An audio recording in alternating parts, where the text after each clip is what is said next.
Presidente Gustavo Petro, vicepresidente Francia Márquez, les deseo éxito. Hoy para millones de colombianos es un día feliz.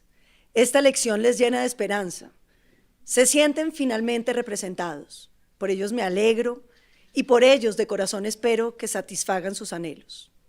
Para nosotros lo más importante es Colombia y sus ciudadanos. Desde la oposición también se construye o se destruye.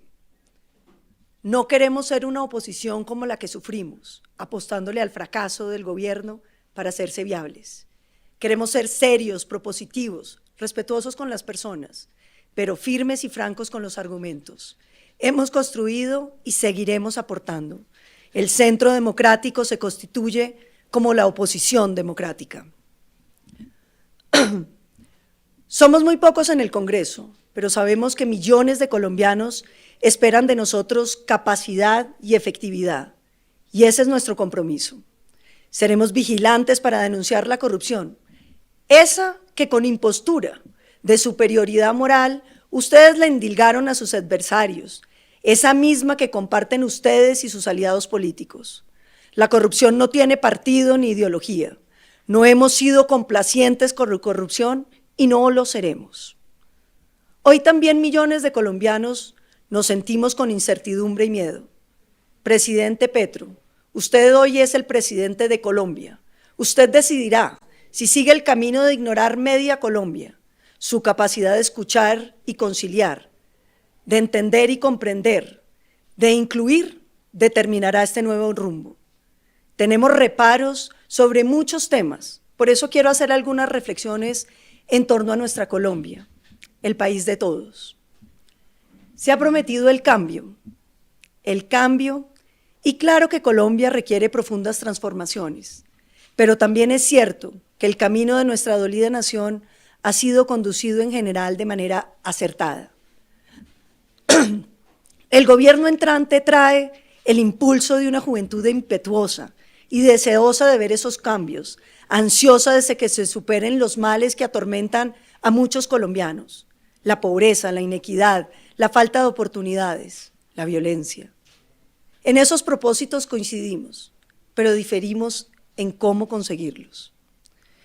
Quienes han venido criticando todo lo que este país ha logrado, ahora toman las riendas para conducirnos.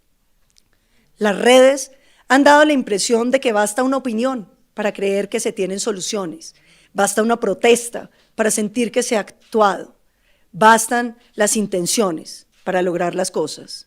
El primer reto que enfrentará el electo gobierno es descubrir que es mucho más fácil criticar y prometer. Construir es lento y difícil.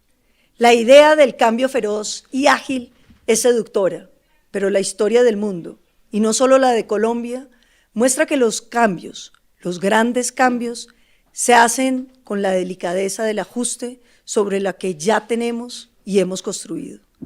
En palabras del presidente López Pumarejo, la mejor revolución es el ajuste permanente de las pequeñas cosas.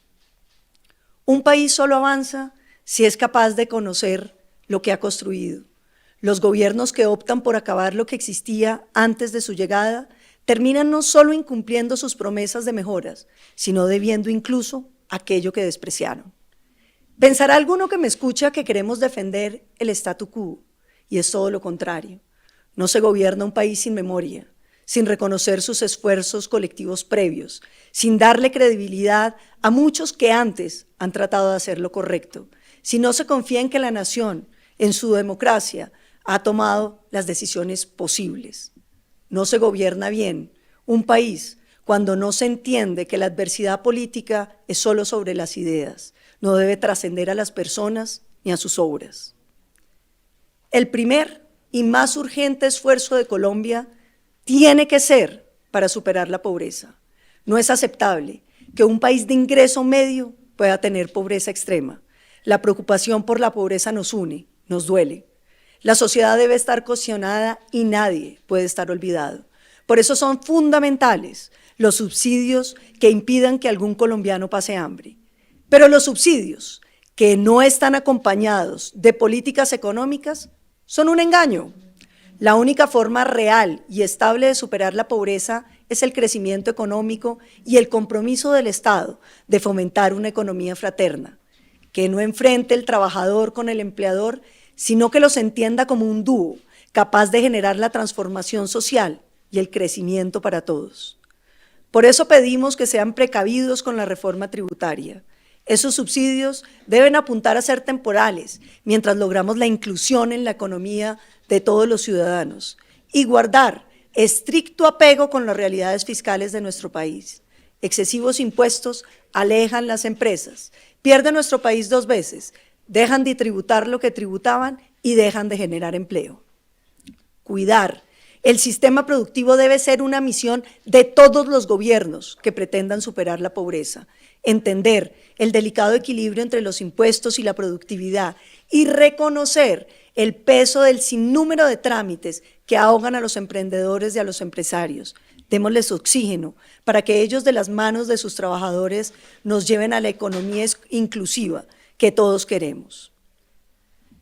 Se ha sentado en el discurso nacional la idea de que la inequidad en Colombia está ligada a la distribución de la tierra. El agro, en un buen año, puede significar el 7% del PIB. Es un renglón importante, pero lejos de ser el más significativo. Los problemas del agro están más relacionados con la falta de productividad. Los créditos son costosos y no llegan, la maquinaria agrícola es cara y escasa. Sacamos materias primas cuyo valor en los mercados es volátil y bajo. La transformación de los productos del campo debería ser nuestra meta. En contraste, imponer impuestos que obligan a vender un propietario al Estado, el cual le pagará, deduciendo lo que le deben impuestos, es una expropiación. No se trata de defender a quienes tienen tierra solamente, sino que se refiere a las condiciones de confianza necesarias para que la gente invierta y produzca. La Agencia de Tierras tiene ya identificadas 2 millones de hectáreas disponibles, de las cuales ha legalizado 700.000. En sus cálculos se estiman otros 2 millones de hectáreas, baldías, en manos de campesinos, suficientes para adjudicar sin amenazar la propiedad. El campo colombiano está lleno de oportunidades. En vez de transformarlo en una batalla entre propietarios y poseedores y campesinos sin tierra, se puede hacer una gran alianza que traiga más progreso en medio de la confianza que podemos construir. La verdadera trampa de la inequidad en Colombia es la educación. Tenemos una educación segregada. Quienes tienen recursos pueden tener la mejor educación posible y quienes no, están sometidos a una educación estatal que enfrenta un promedio inferior en los exámenes y que tiende a agravarse con el paso del tiempo. Unos y otros niños se educan en patios diferentes, sin contacto entre ellos. La educación pública, por décadas en manos de sus compatriotas de izquierda, debe dar resultados. Las concesiones laborales parecen hoy primar sobre el derecho a la educación. Estoy convencido de que la educación debe ser pública en su acceso. La educación estatal debe competir con la privada, pagada por el Estado en los estratos más bajos, donde todos los niños puedan acceder a los mismos colegios. Nuestros jóvenes deben descollar en nuevas tecnologías para estar listos en la revolución de la automatización. La educación permite la movilidad social, convierte a los niños en ciudadanos del mundo para que los límites dependan enteramente de sí mismos. La educación da alas a quien tiene empeño, jalona a quien se esfuerza. Todos entendemos la necesidad de frenar el calentamiento global, los esfuerzos que debemos hacer. Sin embargo, detener el sector minero energético en nada contribuye a ese propósito. Si Colombia mañana no produce petróleo, simplemente importará derivados de otro país para mantener nuestra economía funcionando. Seguiremos utilizando vehículos, maquinaria. Nuestras emisiones serán exactamente las mismas. Acabar la explotación, y la explotación solamente acaba nuestra seguridad energética. Dependemos de que algún país nos venda o nos siga vendiendo porque lo que seguiremos necesitando. Descarbonizar nuestra economía es un propósito excelente. Sin embargo, movernos a una economía más compleja no se consigue desarrollando otros sectores con tal éxito que hagan innecesarios e insignificantes el petróleo, no prohibiéndolo. Perder también la soberanía del gas sería un error. Suspender la posibilidad de extraer nuestro gas no es ayudarle al medio ambiente. Volveremos a combustibles como la leña, que conlleva tala, o a gasolinas, que son más contaminantes y peligrosas para los ciudadanos. Se retrasará la transición energética para la cual el gas ha sido fundamental y es la única vía, esa transición, de frenar el calentamiento global. Debemos mirar la Amazonía y las selvas del Pacífico y concentrarnos en que con las comunidades que las habitan podamos resguardarlas, como se hizo con las familias guardabosques. Nuestro sistema de salud ha sido considerado por muchos estudios como uno de los mejores del mundo. Hacemos 330 millones de consultas al año. Tenemos una cobertura casi total. Sin importar si se tienen ingresos o no, las enfermedades costosas son atendidas para todos los ciudadanos. No se trata de un sistema privado, sino de un sistema donde la interacción de lo público y lo privado funciona bien. Las cosas que no marchan bien de nuestro sistema no pueden ser una justificación para ponerlo en riesgo con reformas radicales. El sistema, todo el sistema, incluyendo las EPS, debe ser comprendido, valorado y protegido. Llevamos varias décadas construyéndolo. Se trata de hacer ajustes, mejores cuentas, agilidad en los pagos, mejores salarios para los médicos, más especialistas, combatir la corrupción que roba, que burocratiza, que liquida robando.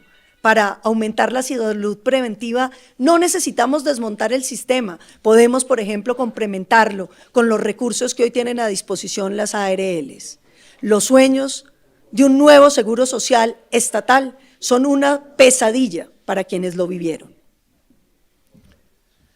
Frente a los nuevos procesos de negociación que ha planteado este gobierno, ojalá este gobierno, presidente Petro, acabe con esa idea estigmatizante de que hay colombianos y de que ha habido gobiernos que no han querido la paz.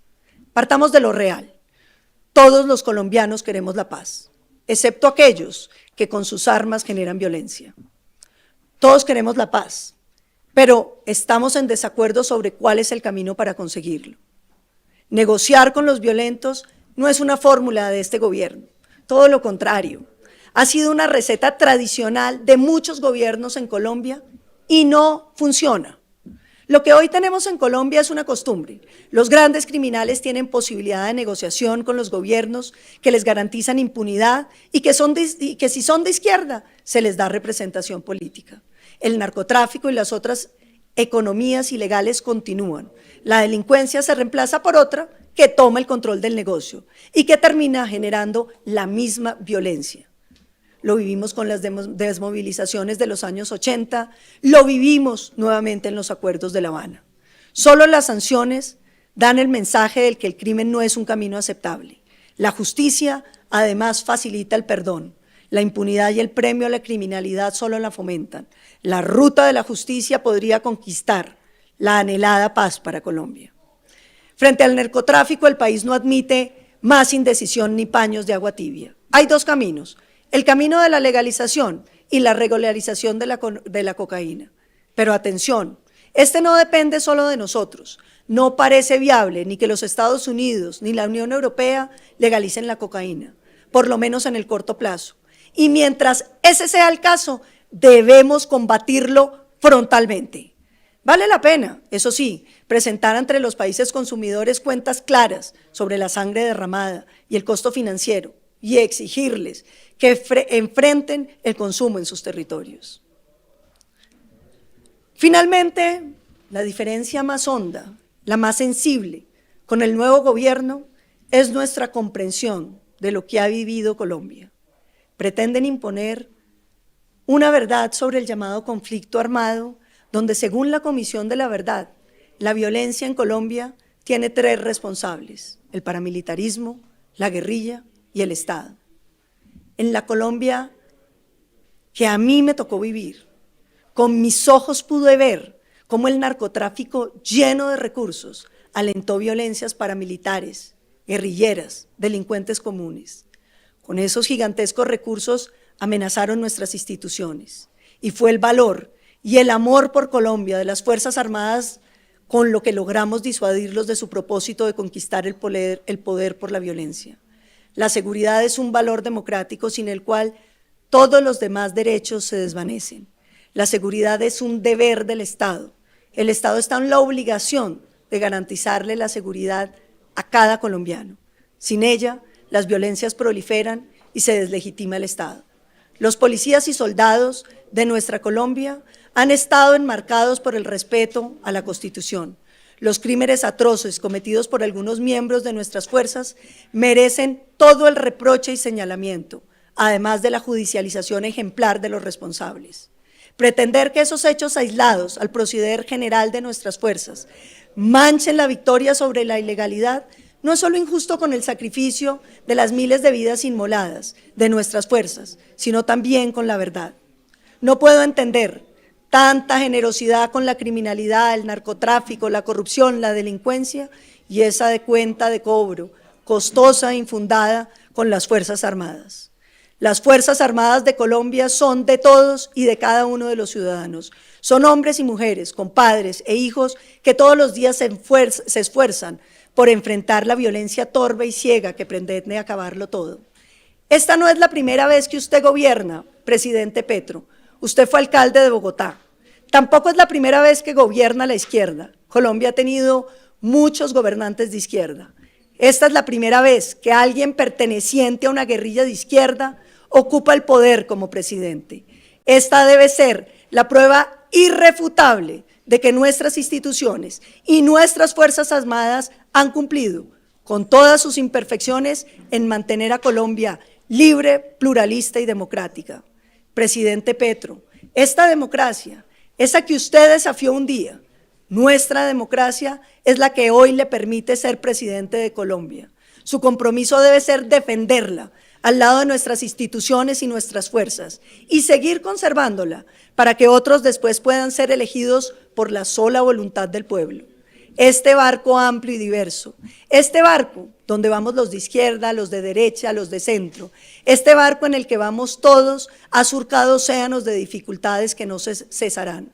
El timón bajo su mano nos conduce, ojalá lo haga, reconociendo las victorias de la institucionalidad que usted hoy encarna, comprometido con la democracia que lo eligió, pero sobre todo, esperamos que su mirada esté puesta en el horizonte, donde a lo lejos el sol brilla, sin sombras, sin trampas, sin fanatismo. Mire cómo el sol brilla y alumbra el destino de todos, todos los colombianos. Muchas gracias.